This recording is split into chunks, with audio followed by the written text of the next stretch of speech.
So, maybe you've just received your EU leaflet. Some advice from the government about why we should stay. It cost millions of pounds to produce this. People are crying out for information. Please, I don't understand anything about the EU. Should we stay in? Should we leave? When I think of words, pictures and colours come in my head, and then I get confused, and sometimes a bit of liquidy shit comes out of my bottom.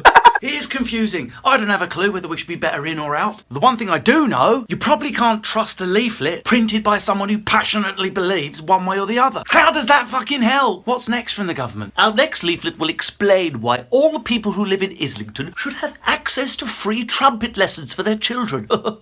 I'd rather get a leaflet from Robert Mugabe about democracy. The next election will be held where your family are in the basement. Yes, we need information, but not millions of pounds spent on a frickin' leaflet. It's not 1991. Most of us are on the internet. Why don't you just hire a few monks to use quills and hand deliver parchment? We need neutral facts laid out for idiots like me with pros and cons we can weigh up. Not some biased leaflet with enough money spent on it to save 100 steel jobs. And now we've got the announcement that another 7 million quid's going to be spent. So Boris can argue the other side. Can you imagine the state of that leaflet? I will explain using fuzzy felt and cut out pieces of carrot and soldiers in tin helmets. Clear language why the EU is evil. It's because all Lithuanian people slightly smell of onions.